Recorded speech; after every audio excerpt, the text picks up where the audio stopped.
ఆ గ్రామంలో ఇంతవరకు మద్యం విషయంలో ఒక్క కేసు కూడా నమోదు కాలేదు. ఎవరైనా ఆ గ్రామంలో మద్యం సేవించి వచ్చి గ్రామ కట్టుబాట్లను అతిక్రమిస్తే గ్రామస్తులు తీసుకునే కఠిన చర్యలకి బాధ్యులవుతారు.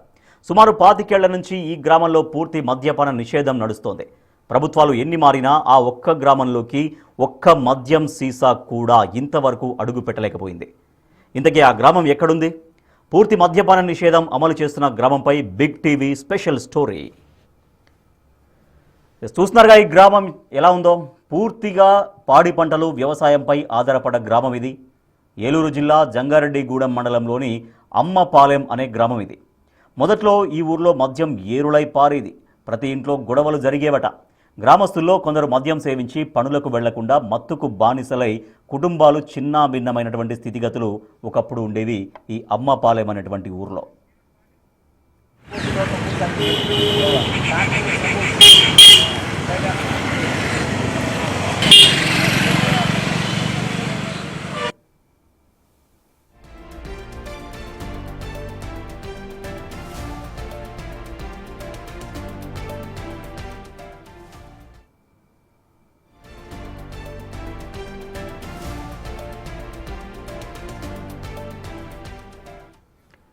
ఇందుకు పరిష్కార మార్గం ఆలోచించి నాటి సర్పంచ్ సురవరపు పున్నయ్య చేసిన ఆలోచనతో మార్పు మొదలైంది. గ్రామానికి చెందిన 15 మంది యువకులు విజేత పేరిట ఒక సంఘాన్ని ఏర్పాటు చేసి మద్యం సేవించడం వల్ల కలిగే అనర్థాలను గ్రామస్తులకు వివరించారు.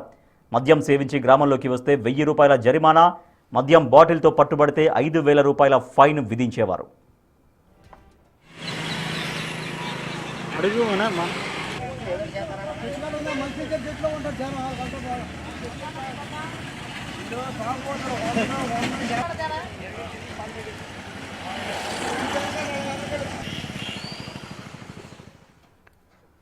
నాటి నుంచి గ్రామంలోకి సారా, మద్యం వంటి మత్తు పానీయాలు, ఇతర నిషేధిత పదార్థాలు రాకుండా కట్టడి చేయగలిగారు.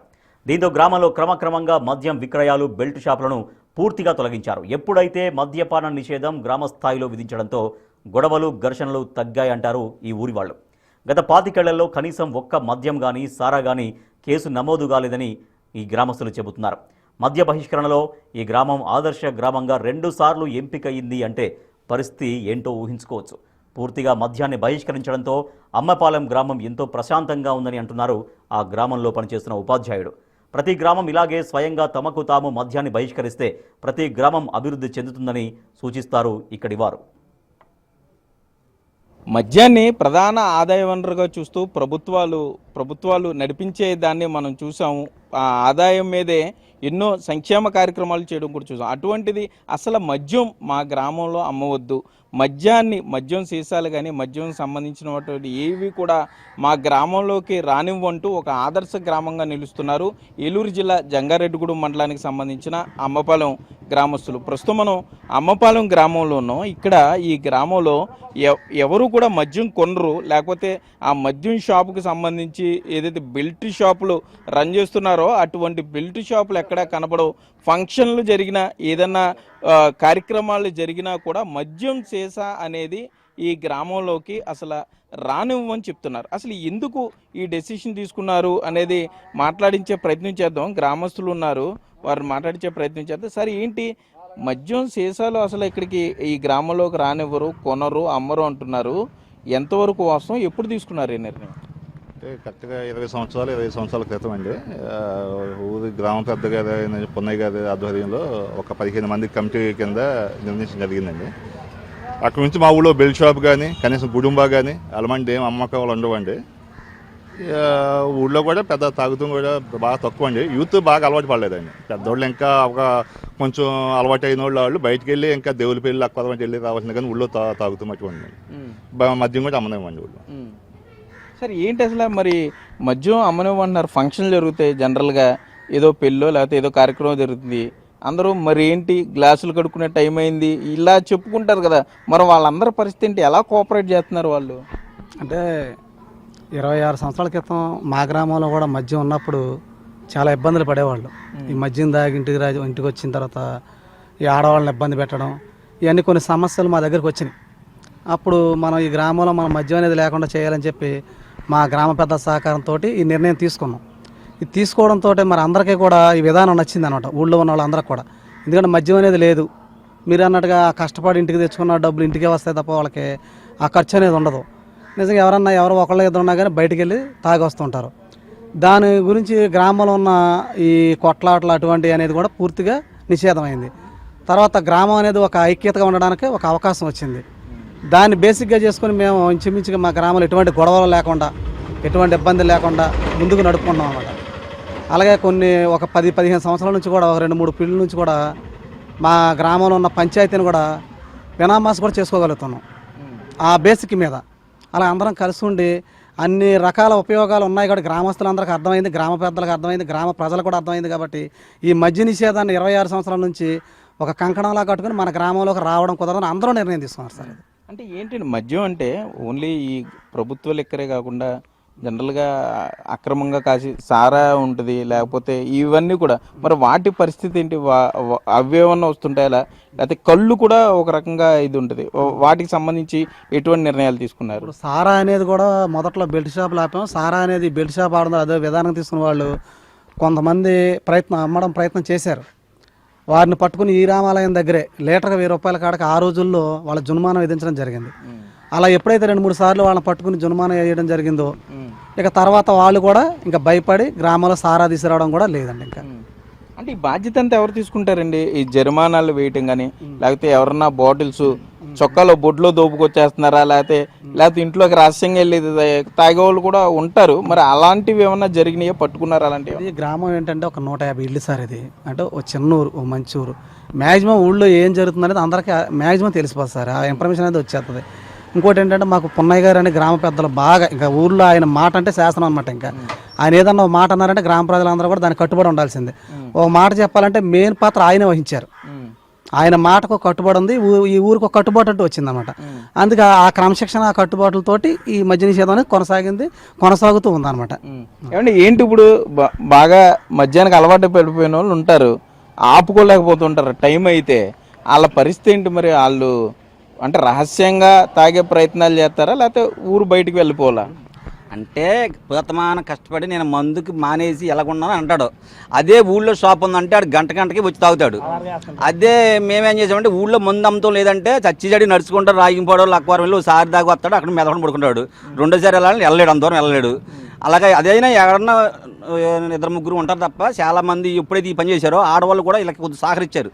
మా ఆయన తాగుతూ మానేశాడు, మాకు చాలా బాగుంది అని ఆడవాళ్ళు కూడా మంచి పని చేశారని చెప్తున్నా. వీళ్ళకి కొంచెం సపోర్ట్ ఎక్కువైంది. ఇంకా అప్పుడు కుర్రోళ్ళందరూ 15-20 మంది కమిటీ పెట్టుకుని, లేదు ఎవడన్నా ఎక్కువ తెచ్చారనుకో ముందు పలానా నోటి దగ్గర అని 1-2 కనపడితే ఆ 4 కలిసి వెళ్ళి అన్ని పట్టుకుని దాన్ని పారబోసి ఆడికి 1 లీటర్కు 1000 రూపాయలు కాడ జన్మనైతే అది తెత్తం మానేశారు. మరి గొడవలు అవుతాయి కదండి, ఆడు కొన్ని తెచ్చుకున్న ముందు మరి గొడవలు దెబ్బలాడతారు. నా ముందు ఇది నేను తాగుతాను అదండి.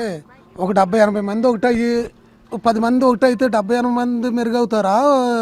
ఓ 10 మంది మాట మెరుగవుద్ది. అది అలాగా కంట్రోల్ చేయడం అయిందండి. ఆ 10 మంది కూడా సర్దు మెరుగారు. అలాగా కొంచెం ఎగనెస్ట్గా ఉండేదండి. కొంచెం ఇలా అలవాటు అయిన వాళ్ళు కొంచెం వాళ్ళు ఏం చేస్తారు అది అంటే ఇక ఆయన మొత్తం గ్రామ పెద్దలు కొంచెం ఒక యూత్ 10-15 మంది పోగాడు కొంచెం సపోర్ట్గా ఉండి అలా ఏది కొంచెం యూత్లో బాగా ఎవిడెన్స్ వచ్చింది. మా ఊరు మట్టుకు యూత్లో బాగా ఎవిడెన్స్ వచ్చిందండి. పెద్దోళ్ళు ఇంకా మెయిన్ వచ్చే డౌట్ ఏంటంటే ఫంక్షన్స్లో ఇప్పుడు ఒక భాగం అయిపోయింది. స్వీట్ పెట్టారా అంటాం కన్నా చీకట పడుతుంది, ఏంటి ఫంక్షన్ పెట్టారా అంటారు. మరి ఫంక్షన్లు జరిగేటప్పుడు ఈ కుర్రోళ్ళే కానీ లేకపోతే ఈ సీనియర్ సిటిజన్లు ఏంటి మరి అని అడుగుతారు కదా. అవునండి, యూత్ అంటే మీకు 0% అని చెప్పలేము కానీ యూత్లో మాకు చాలా ఎవిడెన్స్ ఉంది. మా ఊళ్ళో అసలు ఫంక్షన్లో అసలు మాకు ఈ మందు మాట ఏదైనా ఫంక్షన్ అండి. ఇక ఏదన్నా ఎవడన్నా ఒకటి అలవాటు బయటకు వెళ్తున్నాం కానీ అసలు ఫంక్షన్లో కూర్చుంటాం కానీ అవి ముందు ఇది డ్రింకింగ్ అలవాటు కానీ యూత్లో బాగుందండి మాకు. సార్ ఇది 26 సంవత్సరాలకు ఎప్పుడైతే కొనసాగుతుందో మాకే కాకుండా మా బంధువులందరికీ, మా గ్రామం వచ్చే వాళ్ళందరూ కూడా ఈ ఊళ్ళో దొరకదని ముందే ప్రిపేర్ చేస్తారు సార్. వాళ్ళు నిజంగా ఏదైనా చేసుకోండి మళ్ళీ బయటకు వెళ్ళిపోయిన తర్వాత సార్ వాళ్ళు గ్రామ సరిహద్దుల్లో ఉండదండి. దీనికి కూడా ఒక విజేత యువజన సంఘం అని 15 మంది సభ్యులు, రిజిస్ట్రేషన్, ఒక కంట్రోల్గా ఏదైనా బయట నుంచి కూడా మేము వెళ్ళామనుకోండి. నిజంగా మొన్న మధ్యన జంగాడికి సంబంధించి డిఎస్పీ కూడా మా ఊరు వచ్చారండి పేపర్లో చూసి. వాళ్ళు కూడా మేము ఏదన్నా చిన్నది ఉంటే మాకు చెప్పండి మేము చూసుకుంటాం, అలా సపోర్ట్ కూడా ఉందండి. ప్రతిదీ కూడా మీడియా పరంగా చూసుకున్నా, బయట పరంగా చూసుకున్నా, ఎవరైనా ఆ భయం కూడా ఉందండి. మనం ఏదైనా చెప్తే వెంటనే వాళ్ళు యాక్షన్ తీసుకుంటారు. అటువంటి పరిస్థితి కూడా రాలేదు. అలా అందరి సపోర్ట్ కూడా ఉంది సార్ దీనికి. మనం చూస్తున్నాం చాలా మంచి నిర్ణయం తీసుకున్నారనే చెప్పుకోవచ్చు. గ్రామం ఏలూరు జిల్లా జంగారెడ్డిగూడెం మండలంలో ఉన్న అమ్మపాలెం గ్రామం. మహిళ ఉన్నారు, ఆమెను కూడా మాట్లాడదాం. అమ్మ, ఏంటి ఇప్పుడు వీళ్ళందరూ చెప్పిన వాస్తవాలేనా, అబద్ధాలు ఏమైనా ఉన్నాయంటే మేము వెళ్ళిపోతాం ఇప్పుడు ఇంటర్వ్యూ చేసి, మళ్ళీ ఎవరు మౌళ్ళు వాళ్ళే కాకుండా ఏంటి వాస్తవాలా కాదా? అంతా వాస్తవమే సార్, ఇక్కడ జరిగేది వాస్తవం అండి. నేను అంగన్వాడీ చేస్తానండి. గ్రామంలో ఎవరు ఎలా ఉన్నది అందరూ చెప్పుకోవడానికైనా మంచి చెడ్డకైనా అందరూ ఒకే కట్టడిగా ఉంటారండి. ఒక కుటుంబ సభ్యుల్లాగా ఒకళ్ళ మాట ఒకళ్ళు వింటారండి. దాన్ని బట్టి యూత్ కుర్రోళ్ళు కూడా దాన్ని కంట్రోల్ చేయగలుగుతున్నారండి. మహిళలు కూడా కొంతమంది సపోర్ట్ చేశారండి దీనికి. ఒకవేళ రహస్యంగా తీసుకెళ్లి ఇంట్లో మూత తీస్తే ఆడోళ్ళు వీళ్ళకి చెప్పేస్తారా? ఆడవాళ్ళ సహకారం కూడా ఉంటుందండి యూత్కి.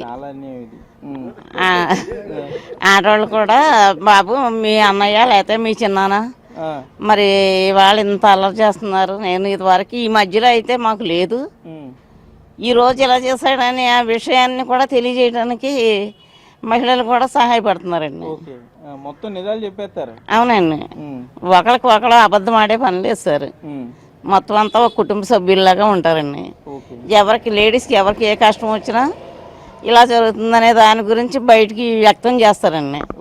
చేస్తే అప్పుడు మా యూత్ సంఘం కుర్రాళ్ళంతా ఏంటి చిన్నాన్న అని బాబాయ్ అని వెళ్ళి వాళ్ళని అదుపులోకి తీసుకోవడం జరుగుతుంది సార్. అయితే చాలా రేర్గా చూస్తుంటాం గ్రామం అంతా ఒకే మాట మీద రావటానికి, కానీ గత 26 సంవత్సరాలుగా ఒకే మాట మీద నిలబడటానికి కానీ ఎటువంటి ఒత్తిళ్లకు తలగ్గకుండా, ఎటువంటి వీటికి అంటే రాగద్వేషాలు కూడా లేకుండా చాలా జాగ్రత్త గ్రామం అంతా ఒకే మాట మీద నిలబడి మద్యం అమ్మకాలు కానీ కొనుగోలును కానీ ఈ అమ్మపాలెం గ్రామంలో నిషేధించారనే చెప్పుకోవచ్చు. ఒక అడుగు దూరంలోనే ఉన్నారు. ఇప్పటికే పెద్దలు మాట్లాడింది మీరు ఉన్నారు, యువత మద్యం తీసుకోవట్లేదని చెప్తున్నారు. నిజంగా ఇంకొక తరానికి అసలు సంపూర్ణ మద్యపాన నిషేధం అడుగుల దిశగా ఈ అమ్మపాలెం వెళ్తుందనే చెప్పుకోవచ్చు. ఏదేమైనా రాష్ట్రంలో చాలా గ్రామాలకు అమ్మపాలెం ఒక దిక్సూచిగా నిలబడింది అంటంలో ఎటువంటి అతిశయోక్తి లేదు. కెమెరామెన్ భాగ్యరాజ్తో సాగర్, బిగ్ టీవీ, అమ్మపాలెం గ్రామం నుండి.